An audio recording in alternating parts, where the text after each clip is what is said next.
The city of Chicago takes a pass on launching its own grocery store. Bird flu sends the price of eggs skyrocketing, and the National Association of Truck Stop Operators gets a new interim CEO. Welcome to Retail Daily, your quick look at the top news from Supermarket News and CSP Daily News. I'm Supermarket News Editor Tim Inkelbarger. And I'm CSP Senior Editor Hannah Hammond. The city of Chicago sidelined the idea of opening its own grocery store, at least if it intends to get any money from the state. Chicago Mayor Brandon Johnson proposed the idea in September 2023, noting that pursuing such a project would make Chicago the first major U.S. city to own and operate its own grocery store. The Chicago Tribune reported on Tuesday that a Freedom of Information Act request revealed the city had not applied for a state grant under the Illinois Grocery Initiative, missing the December deadline to apply. That program, signed into law by Governor J.B. Pritzker in 2023, set aside $20 million to help open grocery stores in food deserts across Illinois. Municipalities are able to receive $2.4 million for each project. EG America is continuing meal deal offers into the new year. Starting January 8th, EG America is selling a $3 meal deal featuring a sausage, egg, and melted cheese breakfast sandwich on a croissant, along with any size coffee, hot or iced. A hash brown can be added for $1. The Westboro, Massachusetts-based convenience store chain's deal is available only at Cumberland Farms stores in Connecticut, Massachusetts, Maine, New York, New Hampshire, Rhode Island, Vermont, and at Fast Track locations. The average price of a dozen large eggs in California took a big jump over the last couple of months.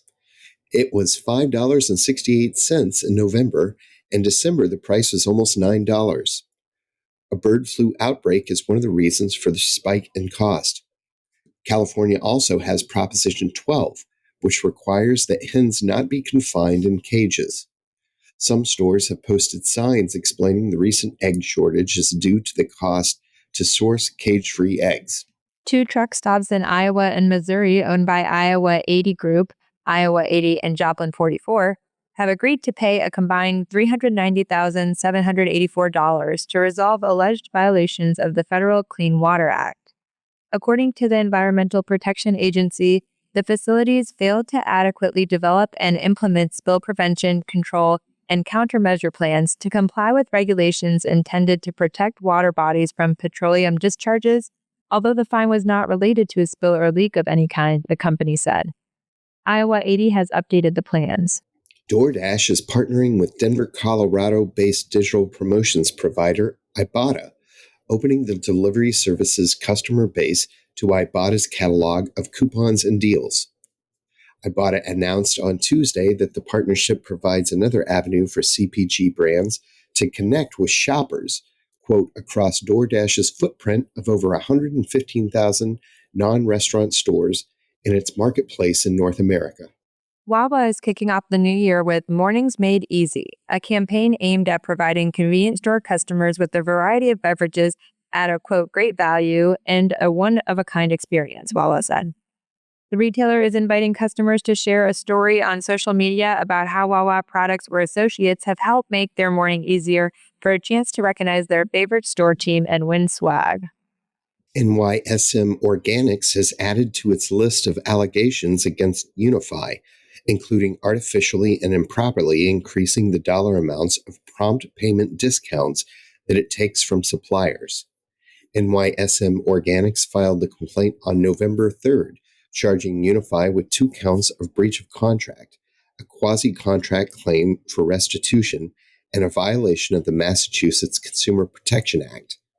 The complaint alleges that for years, Unify has intentionally and systematically taken prompt payment discounts to which it is not entitled, using a difficult-to-catch sleight of hand that violates supplier agreements.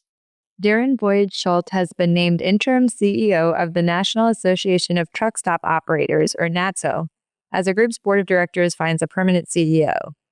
Overseeing all business operations for the association, Schultz follows Lisa Mullings, who served as CEO for 20 years before announcing plans to step down and pursue other opportunities, the group said. And that'll do it for today's episode of Retail Daily.